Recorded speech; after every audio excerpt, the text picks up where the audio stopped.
Today's episode of JumbleThink is presented by Send in Blue. This is episode 348 of JumbleThink. T-minus 10, 9, 8, 7, 6, 5, 4, 3, 2, 1.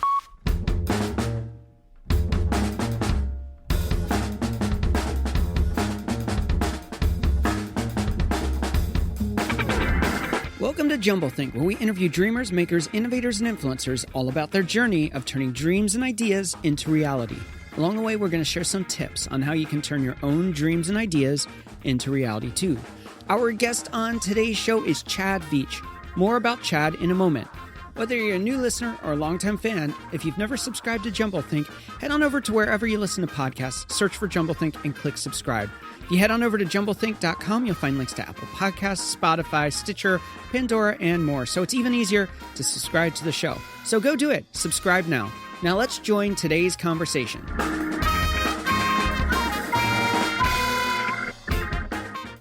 Hey there, friends. Welcome to JumbleThink. My name's Michael Woodward. I am your host. We have a really cool conversation with Chad Veach lined up for you today. But before we dive into that conversation, we want to thank our friends over at Send in Blue for sponsoring today's show. Send in Blue is the all-in-one digital marketing platform for today. It offers incredible tools for email campaigns, Facebook ads, CRMs, marketing automation, chat tools, a really great list of features for your digital marketing needs. Best of all, they're offering 1 month free on their premium plan for the first 100 JumbleThink listeners who sign up. All you have to do is head on over to sendinblue.com/JumbleThink. That's sendinblue.com/JumbleThink and use that code JumbleThink to get your first month free. I am super excited about today's conversation. Our guest is a best-selling author and global faith leader, Chad Veach. He has written several books. His most recent book actually releases August 18th. I've read it. I actually really dig it, especially from the standpoint of rethinking leadership. He is also the lead pastor of one of LA's fastest-growing churches. It's called ZOE Church. I love what they're doing. It's a really, really cool church in LA. Let's go ahead and join the conversation we had with a new friend of ours, Chad Veach. Our guest today is Chad Veach. Chad, thanks so much for joining us on JumbleThink. Hey, thanks so much for having me. Now, I have an interesting story about you that you don't know I'm going to share, but I'm going to anyway. I years ago was living in Northern California in a town called Chico, California, and we had some things going on with our business, and my wife's like, you need to get out of town. You need to go get recharged and re-energized. So I didn't know she was booking this, but she's like, hey, you got like 3 hours to get down to Sacramento and jump on a plane. You're going to New York City. And I'm like, okay, awesome. So I fly in. I think I fly in on a Sunday morning. And I'm like, hey, I'm going to go check out Hillsong. I love Hillsong. I love what they stand for and what they do. I'm going to go to a couple of their services. So I go to their first two services. And then the third service I go to, there's this guy I never heard of named Chad Veach who's speaking. And I just remember vividly Carl Lentz getting up and telling the story of your daughter, Georgia, and then you coming up and just sharing about the Father's love and just how powerful that was. Wow, it's unbelievable. And that just thinking about that church and those days and that, what an electric environment. That's such a cool story. Thank you for sharing that. That's awesome.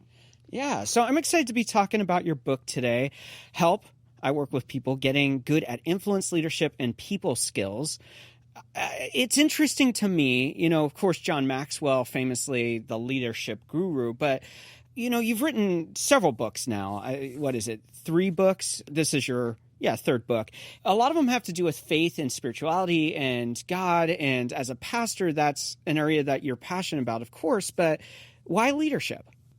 I just have always been into leadership. My dad started giving me leadership books when I was around 18 years old and started just studying leadership and thinking about leadership. And I've just always been fascinated with the concept of being a good leader and what it takes and, how to get over ego and serve others. And, my dad is just a prolific leader in his own right. And so I've just always been, that's what I listen to. It's what I read. It's what I study. It's what I talk about a lot with our volunteers and our staff. So I wouldn't have written this book on my own, as far as just coming up with the idea to do it. But a leader I really respect and look up to said, you need to write a leadership book. Wow. I was really taken back by that. But I just thought, you know what, let's give it a go. And, my only authority speaking on the subject is that I'm passionate about it and want to be a great student of it.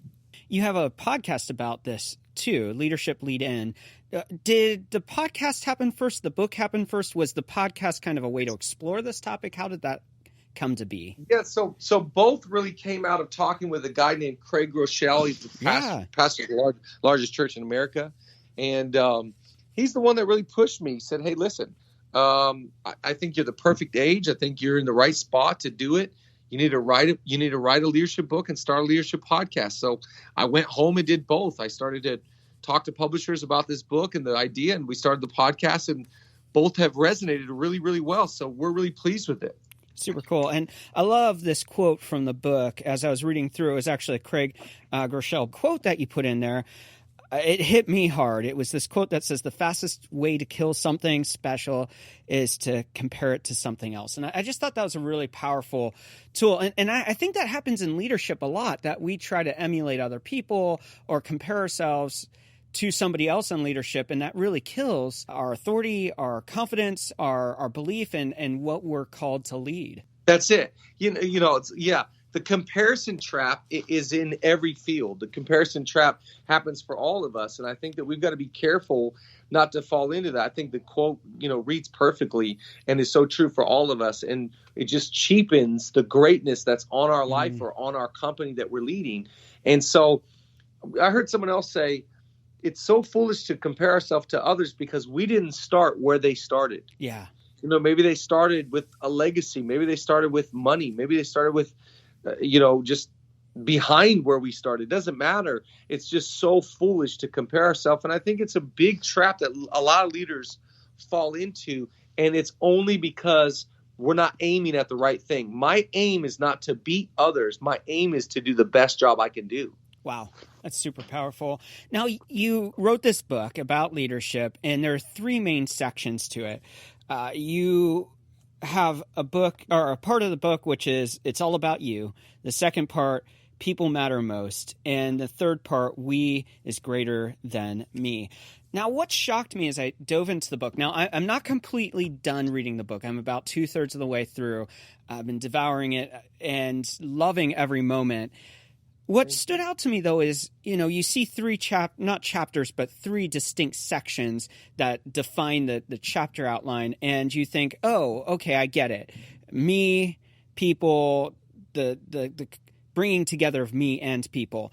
And yet you spend the first half of the book on that first section. It's all about you. Why is that so important? Well, because I think that's the crux of leadership. The hardest part of leadership is not the others or the team. It's us. So it's really just trying to get down to the real nuts and bolts of leadership. How do I lead myself? How do I become, not self-absorbed, a servant leader? How do I, wrestle with my issues and my childhood trauma and, my defense mechanisms? And all of leadership starts with us. I'd love to play the blame game. It's such a fun game to play. The only problem is it just doesn't get me anywhere. Yeah. So I think we just spent so much time in that first section because if you figure that out, the other stuff gets easy. One of my favorite lines is, you can't do life well if you're doing people wrong. Yeah. But to take it another step further, you can't do people right until you do you right. And that's a biblical principle. Jesus says, love your neighbor as yourself. So I will never love others more than I love me. So a lot of people don't like themselves. A lot of people despise decisions they've made, mistakes they've made, and they beat themselves up. And I think, what we're trying to say here in this book is, hey, you've got to embrace your gift and embrace, your future, and don't despise your small beginning, but don't despise your personality or how God wired you to be. So I think we spent so much time there because I really believe in that section the most. Yeah. And I think it's a great place to start because so many leadership books are the nuts and bolts, the practical application. Here are your 10 steps, your 15 steps, your 7 steps, whatever number they magically seem to come upon, that if you do these things, you're going to be a great leader. But none of those things work out until you figure out identity. your giftings, your passions, your strengths, your weaknesses, the places that you need to fill in and become stronger until you deal with identity yourself. None of those points, they're just checklists that you're not being authentic. You say authenticity is so significant to leadership. How do those go together? Well, authenticity and leadership are, one and the same, because no one likes to follow a fake you. Mm-hmm. You really can't fake people. That's the whole thing about humans, is that they are naturally intuitive. So people can sense either you're real and you care and you're kind, you're gracious, or they can sense, you know what, this person's self-absorbed. They don't care at all about me, only themselves. And so tackling and wrestling through our motives, the why of our leadership, to become a sincere, doesn't matter your personality type, as long as you're just a sincere version of your personality type, then people will follow you. People would rather follow a real you than a fake you.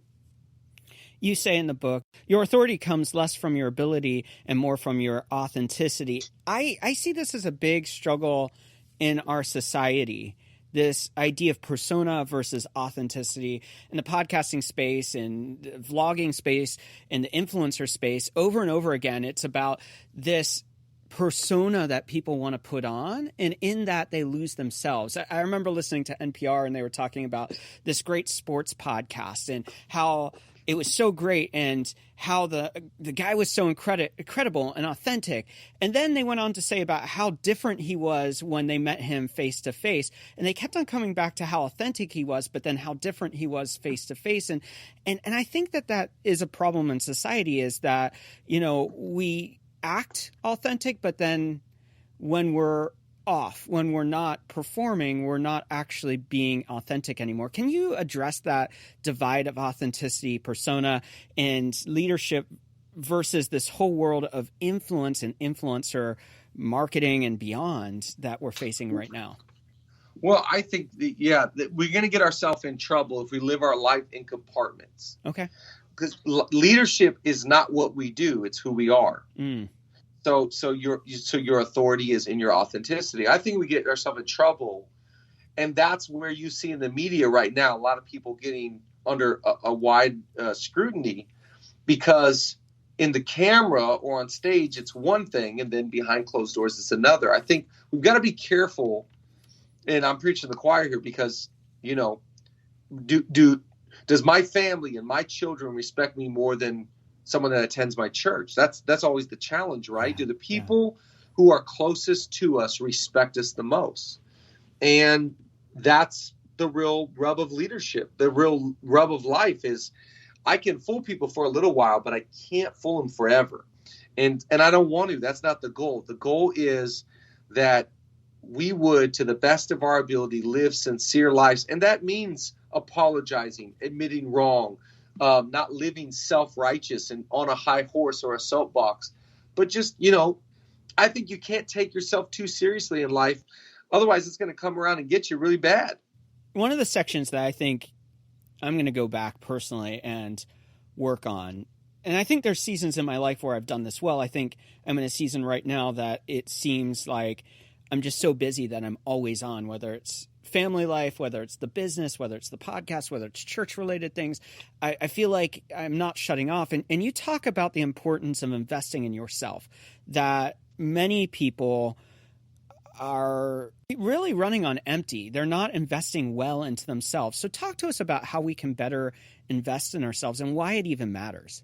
Yeah, and I love, the illustration we use in the book is LeBron and Russell Wilson investing in their bodies and the return on that investment. I just think, the goal is health. You cannot grow until you're healthy. Mm-hmm. Healthy things grow naturally. Mm-hmm.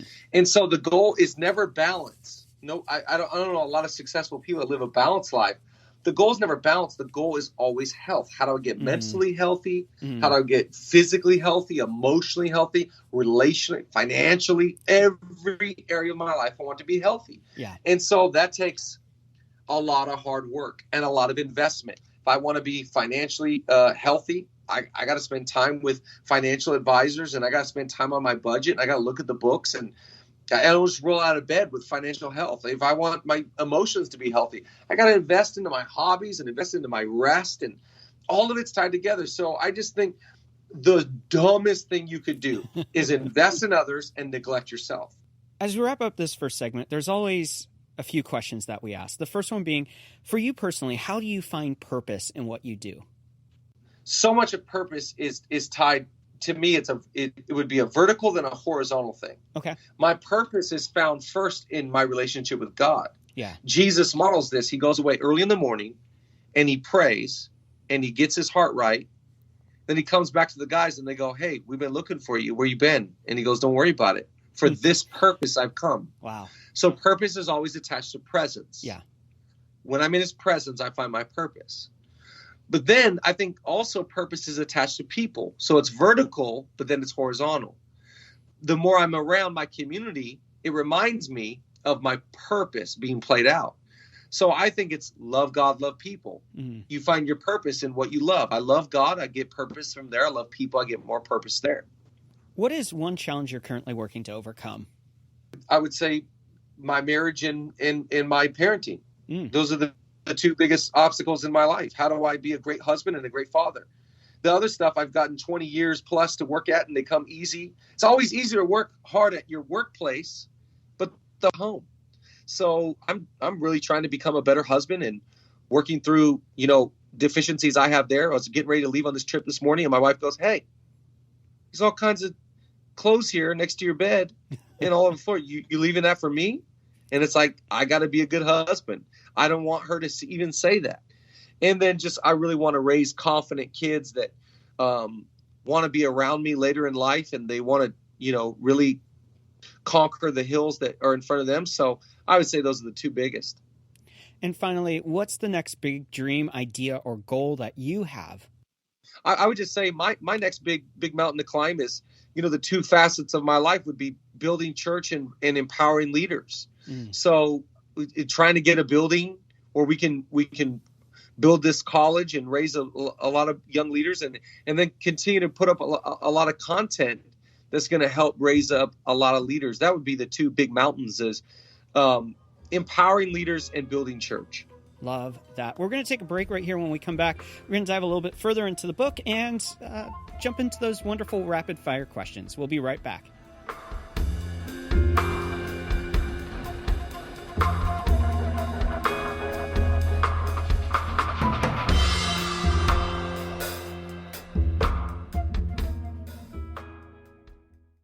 Hey there, friends, it's Mike, and over the last few weeks, I've been telling you about this really cool tool called Send in Blue that we've been using for our email newsletters.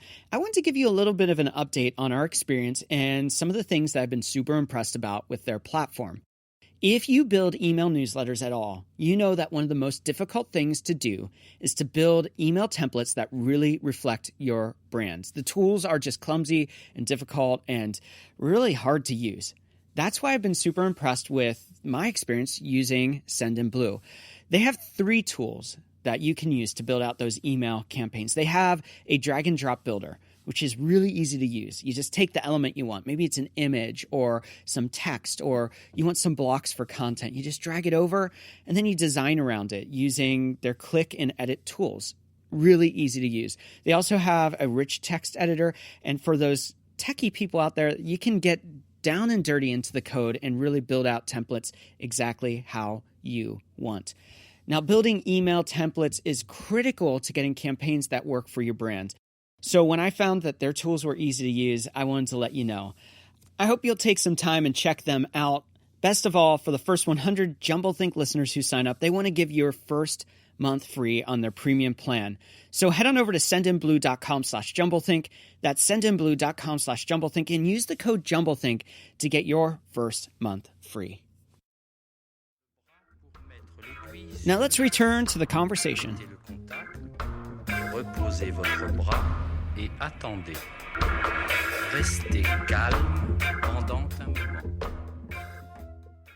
We are back with Chad Veach. Before we dive into continue the conversation, how can people find and connect with you and the book and ZOE and everything like that?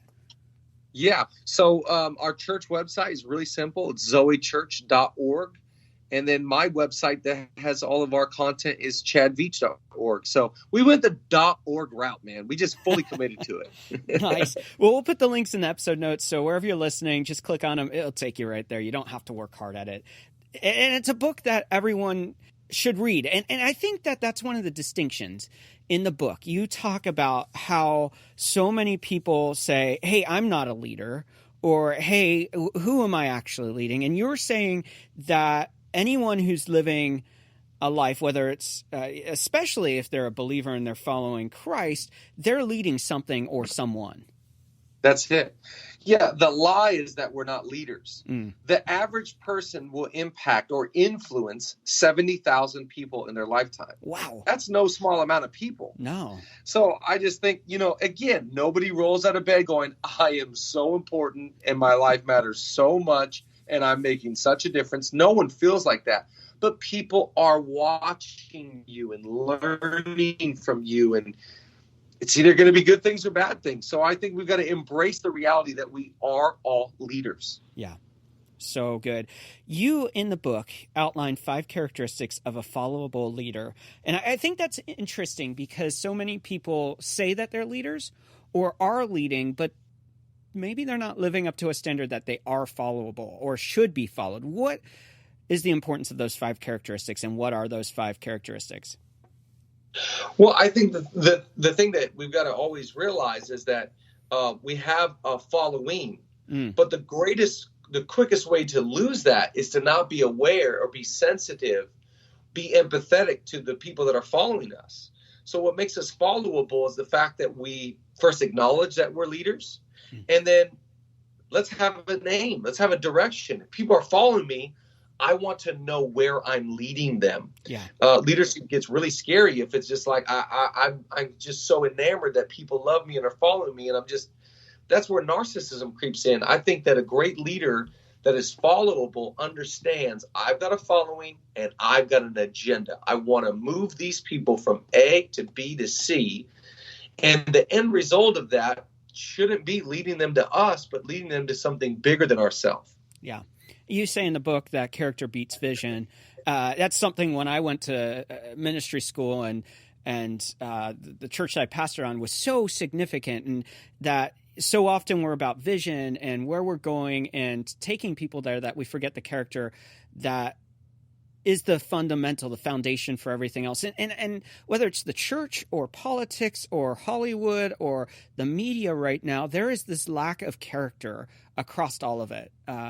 This is not a Republican or Democrat issue. This is not a liberal versus conservative issue. This is a lifestyle issue. How can we really address this? And I think more importantly, as a church, we need to address this.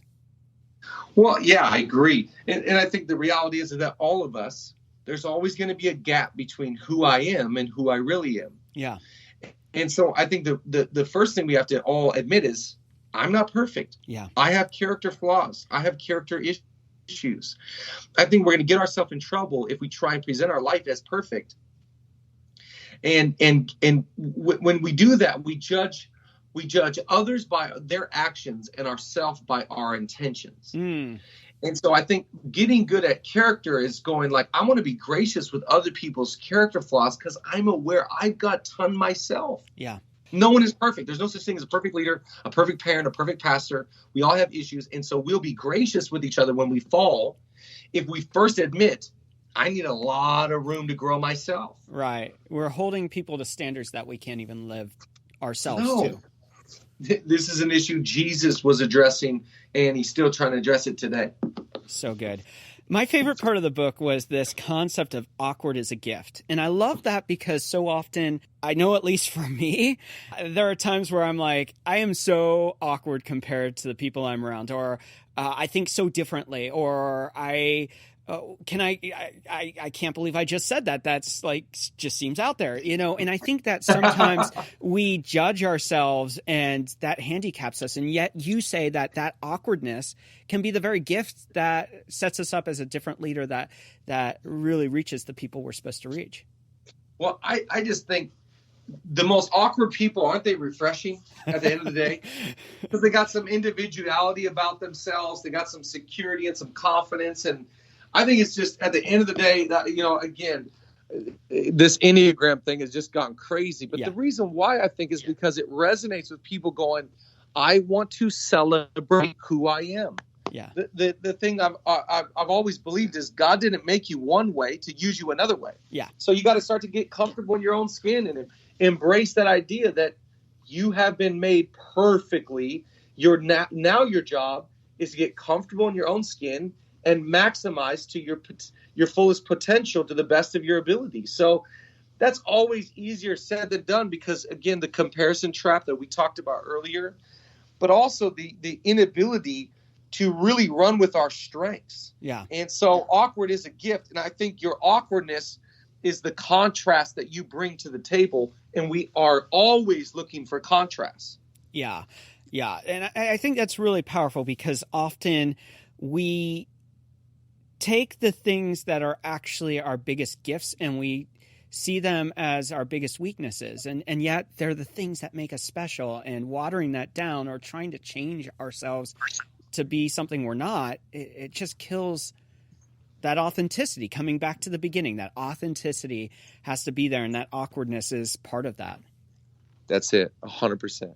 I could go on for a long time talking about your book. It's amazing. It's a really good read. It's a fun read about leadership. I want to take a moment and talk about a message you recently gave at ZOE Church, which was talking about 3 levels of faith: crazy faith, desperate faith, and tested faith. We're in a pandemic that I think a lot of people are operating 100% in fear and not walking in a place of faith in this journey. Talk to us about living in a place of faith as a lifestyle. Well, I think we got to define what faith is. Okay. I think faith gets ambiguous reputation. I was going to say representation. Reputation. And we got to just define what faith is. Faith simply is trust, confidence, and belief. Mm-hmm. So when we're in the middle of pandemic and protests, what's being tested is how much do we trust God? Yeah. Is God in control? Is God still good? Does God see all this? Do we trust God? Do we believe in God? Do we have confidence? When we use this word confidence, there's a lot of people that have a lot of confidence in themselves or confidence in politicians. But at the end of the day, I got to have confidence in God. Yeah. So I think, all throughout the scriptures, we're inspired by these stories where David had faith in God against Goliath, or Joseph had faith in God in the midst of prison and Potiphar's house, or Daniel had faith in God in the midst of a lion's den. Okay, well, do we have faith in God in the midst of 2020, the craziest year the world has seen in a very long time? Yeah. So I just think, we're being tested. And one of my favorite sayings is, God tests, Satan tempts, and people tease. So temptation comes from the enemy. Teasing or criticism comes from people, but tests come from God. He is a testing God. The scriptures are clear about this. And so we got to pass the test. Super good. A lot more there. We'll put the link to that sermon in the episode notes. It's worth taking a watch for that. Let's do a few really quick rapid fire questions. The first one being, as a child, what did you want to be when you grew up? I wanted to be a DJ. Yeah? Nice. Let's go. The 1s and 2s, baby. Sweet. Love it. What is one tip you'd give someone with a big idea or dream and they don't know where to start? I always just say start with a pen and a paper. Start just brain dump all your ideas. And finally, what is one dream you're still wanting to fulfill in your own life? I'm still wanting to fulfill owning a hotel. I have this dream of owning a boutique hotel one day, and I believe it. I'll do it one time. That's awesome. I love it. As we wrap up, we always love to leave our guests have a final thought. So what would you like to leave all of us listening with today? I would just love to say anything is possible. Yeah. To the person that believes and has that confidence, trust, and belief we're talking about, the person that believes anything is possible. It's not possible through our own might and our own strength, of course, but when God starts getting involved, anything is possible. Chad, thanks so much for taking time out. I know you're on an epic trip right now, so thanks for stepping away from those courses and taking some time to chat. Hey, thanks so much for having me on. It means a lot. Once again, we want to thank today's guest, Chad Veach, for taking time out and being on JumbleThink with us today. As always, you can find the links we discussed in the show today in the episode notes. We also want to thank our friends over at Send in Blue for sponsoring today's show. We really are impressed with what they're doing and building for email campaigns, and I hope you will go try them out. Best of all, they want to give the first 100 JumbleThink listeners who sign up 1 month free of their premium plan. All you have to do is head on over to sendinblue.com/JumbleThink. That's sendinblue.com/JumbleThink and use the code JumbleThink to get your first month free. And finally, I want to leave you with this challenge today. I think this concept of leadership is so important. We are all leading someone. As a parent, we're leading our kids. As people involved in our church, we're leading people who are following us there. As people who are business owners, we're leading our employees and our clients and our customers and so many people. Every aspect of life is filled with leadership. You don't have to be a CEO. You don't have to be a senior pastor. You don't have to be some epic leader to be leading. You are leading. So take some time today to think about what could you be doing to be a better you, to become a better leader, to become just a human that is making an impact in the lives of people around you. So that's my challenge to you today. Think about how you're leading and how you could lead better by being a better you. Thanks so much for tuning into today's show. It means the world to me that you would listen. Now it's your turn to get out there, to dream big, and to change the world around you. Les mères de famille, les enfants, peuvent également prendre un moment revitalisant. Dans quelques mois, lorsque vous aurez bien saisi la technique et que vous serez maître de votre corps, vous pourrez vous décontracter même en travaillant.